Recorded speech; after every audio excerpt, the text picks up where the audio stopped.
Hello students, welcome back to my YouTube channel. In today's video lecture, we are discussing about meaning and definition and overall concept of company secretary. ठीक है, previous वाले video lecture में हम secretary के बारे में पढ़ चुके थे, सेक्रेटरी क्या होता है, लेकिन अब हम पढ़ेंगे कंपनी सेक्रेटरी क्या होता है एज पर कंपनीज एक्ट 2013. ठीक है, अगर हम बात करें कंपनी सेक्रेटरी की, तो ये वो पर्सन होता है जो अपॉइंट किया जाता है कंपनी के द्वारा परफॉर्म करने के लिए फंक्शंस को कंपनी के.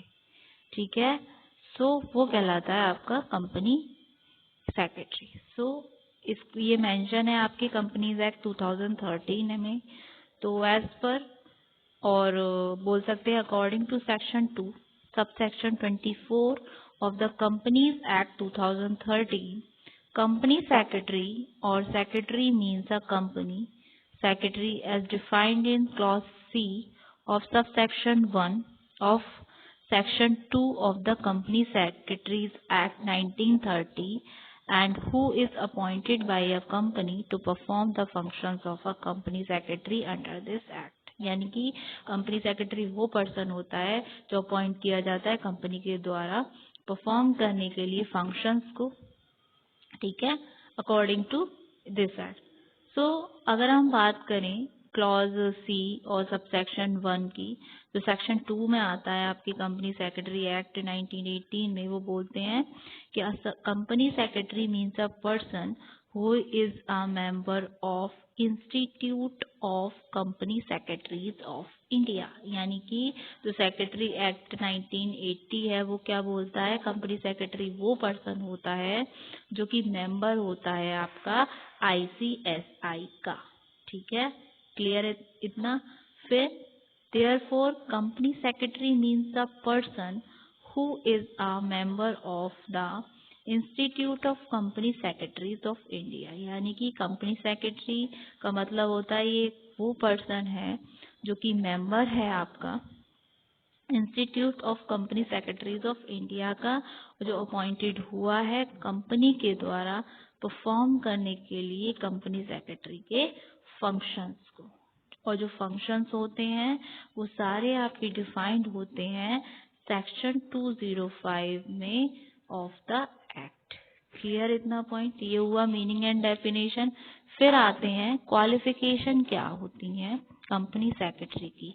क्वालिफिकेशन ऑफ कंपनी सेक्रेटरी में अगर हम एजुकेशनल क्वालिफिकेशन की बात करें तो जाहिर सी बात है, अगर कंपनी सेक्रेटरी है तो उसको बहुत सारे लोगों के साथ डील करना पड़ेगा, नामी गिरामी लोगों के साथ डील करना पड़ेगा. तो ऑब्वियस सी बात है कि उसको हायर एजुकेशन ही चाहिए कि वो बेहतर तरीके से अंडरस्टैंड कर सके. साथ ही साथ वो कंपनी को रिप्रेजेंट कर रहा है तो उसकी लैंग्वेज पे कमांड होनी बहुत ज़रूरी है. जो चॉइस ऑफ वर्ड्स हैं वो उनके बड़े अट्रैक्टिव होने चाहिए, सुनने में बड़े अच्छे हों. साथ ही साथ उसको अपडेटेड होना पड़ेगा. अपने एरिया में तो नॉलेज हो ही, साथ में जनरल नॉलेज भी होनी चाहिए जो रेलिवेंट है कंपनी की एक्टिविटीज को रन करने के लिए. A company secretary has to deal with many people of name and fame, so he must have higher education for better understanding. He represents the company to the outside world and therefore he should have language proficiency to be well conversant. He should be updated with wide general knowledge relevant to run the company activities.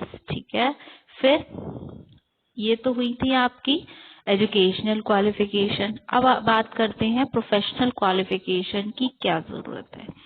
तो एक company secretary को requirement है कि उसको एक specialised knowledge हो secretarial practices के बारे में, कि क्या नोटिस रहेगा, क्या एजेंडा रहेगा, क्या होते हैं मिनट्स मीटिंग के, उनको इन सबकी जानकारी होनी चाहिए, जिसको हम बोलते हैं कॉरेस्पॉन्डेंस के बारे में, कि किस तरीके से वो ऑफिस में कॉरेस्पॉन्डेंस करेगा कम्युनिकेशन के लिए. साथ ही साथ कंपनी सेक्रेटरी को एक सफिशिएंट नॉलेज होनी चाहिए कंपनीज एक्ट के बारे में, जिसमें आपके स्टैम्प एक्ट आते हैं और रूल्स हो गए सिक्योरिटी एंड एक्सचेंज कमीशन के and so on.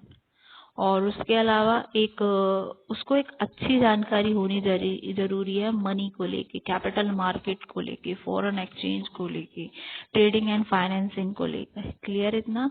So first point क्या था? अ company secretary requires specialized knowledge on secretarial practice to deal with notice, addenda, resolution, minutes of a meeting. He must know about office correspondence for communication. A company secretary must have sufficient knowledge on Companies Act, Industrial and Commercial Law, and Law of Income Tax, Stamp Act, accounting principles and rules of Securities and Exchange Commission, जिसको हम बोलते हैं SEC, to deal with legal and statutory affairs. उसके अलावा a company secretary should have better understanding about money and capital market, foreign exchange and socio-economic condition to deal with trading and finance. Clear इतना? फिर क्या क्या qualities होनी चाहिए? एक तो उसको एक अच्छी जानकारी हो लीगल फॉर्म में, एक अच्छी समझ हो बिजनेस को लेकर, और डेप्थ में उसको नॉलेज हो फाइनेंस की, फाइनेंशियल एस्पेक्ट्स की, अच्छी कम्युनिकेशन स्किल्स की बहुत ज़रूरत है, और नेटवर्किंग एंड इंटरपर्सनल स्किल्स। साथ ही साथ वो हमेशा काम के लिए तैयार रहे, चाहे ज़्यादा टाइम लगे उसको कंपनी में, मतलब अगर कंपनी को रिक्वायरमेंट है कि उसको लंबे समय तक वर्क करना है तो उसके लिए वो प्रिपेयर हो। साथ ही साथ लर्निंग उसकी कंटिन्यूस हो, क्रिटिकल थिंकर होना चाहिए, यानी कि वो एट द टाइम जब कभी ज़रूरत हो तो प्रॉब्लम को एनालाइज करके उसका सोल्यूशन ला सके, यानी कि उसका जो जजमेंट है वो इंडिपेंडेंट हो, और साथ ही साथ इंटीग्रिटी होनी ज़रूरी है, एक ऑनेस्टी और commitment. So good knowledge of interpretation of law, very good understanding of business and products, in depth knowledge of finance and financial aspects, फिर आपका good communication, planning and organisation skills, networking and interpersonal skills, readiness to work for long hours if required by company, continuous learning, improvement and development, critical thinker, problem solver and independent judgment, integrity, honesty and commitment। ठीक है? फिर appointment कैसे होती है company secretary की?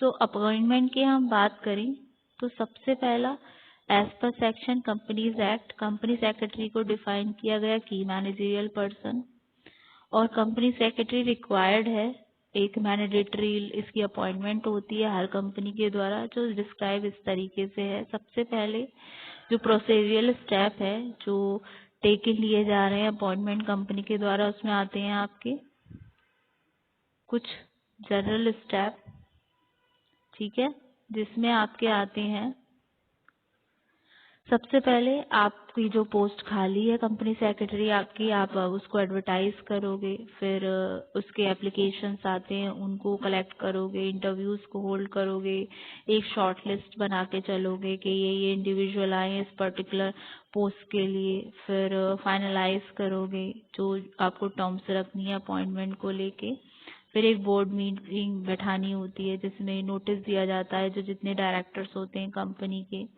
Board meeting में एक तरीके से प्रपोजल रखा जाता है कि क्या हम कंपनी सेक्रेटरी कैसे अपॉइंट करने हैं, उस पर्सन की डिटेल्स, और फाइनलाइज किया जाता है। उसके बाद एक रिजोल्यूशन जो कि किस तरीके से कंपनी सेक्रेटरी का अपॉइंटमेंट करना है और प्रूव करना है टर्म्स ऑफ कंडीशंस को उस अपॉइंटमेंट को लेकर। साथ ही साथ फिर नेक्स्ट आता है फाइल रिटर्न ऑफ अपॉइंटमेंट होता है कंपनी सेक्रेटरी का रजिस्ट्रार ऑफिस भी, जिसमें फॉर्म आपका DIR 12 होता है जो 30 डेज के अंदर होता है जिससे आपने उसकी अपॉइंटमेंट की है, डेट ऑफ अपॉइंटमेंट जिसको हम बोलते हैं डेट ऑफ ज्वाइनिंग ऑफिस, ठीक है। और साथ ही साथ एक फॉर्म होता है MGT 14 जो रिक्वायर्ड होता है, जिसमें फाइल्ड होता है, मतलब फीस दी जाती है, एक prescribe fees as per companies rules 2014, ठीक है।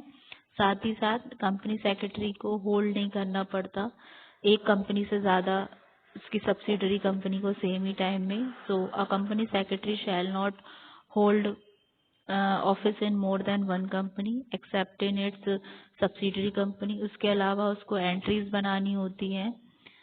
मेक एंट्रीज जो बनती हैं वो रजिस्टर ऑफ डायरेक्टर्स में बनती हैं कि क्या मैनेजरियल पर्सोनल है, और फिर इन्फॉर्म करना होता है स्टॉक एक्सचेंज को कि ये पर्टिकुलर कंपनी कहाँ लिस्टेड है। साथ ही साथ आपका की पर्सोनल इंक्लूडेड होता है रिलेटेड पार्टी, यानी कि क्या पार्टी से रिलेटेड ट्रांजेक्शन होंगी, वो सब होंगे as per provision of section 188 of the act. फिर आपका नेक्स्ट आता है रूल 81 होता है कंपनीज एक्ट 2014 का, एक अपॉइंटमेंट और रेम्यूनरेशन को लेके, और कंपनी ऑफर करती है और जो कंपनी कवर्ड होती है अंडर रूल्स 84। ठीक है, ये सब, और ये सभी कंपनीज होती हैं, इसमें इंक्लूड आपकी प्राइवेट कंपनीज भी हो सकती हैं। ये रिक्वायर्ड करती हैं अपॉइंट करने के लिए कंपनी सेक्रेटरी को होल टाइम एम्प्लॉयड में, जिसकी पेड अप कैपिटल 5 करोड़ से ऊपर होती है या 5 करोड़ होती है। ठीक है, तो ये थे कुछ अपॉइंटमेंट ऑफ कंपनी सेक्रेटरी को लेकर। और क्वालिटीज़ क्या होनी चाहिए, qualification, professional qualification, educational qualification, उसके अलावा meaning and definitions of company secretary. So hopes student आज के वीडियो लेक्चर में आपको इतना समझ आया। फर्दर वीडियो लेक्चर में हम इससे आगे का डिस्कस करेंगे। Thank you so much student.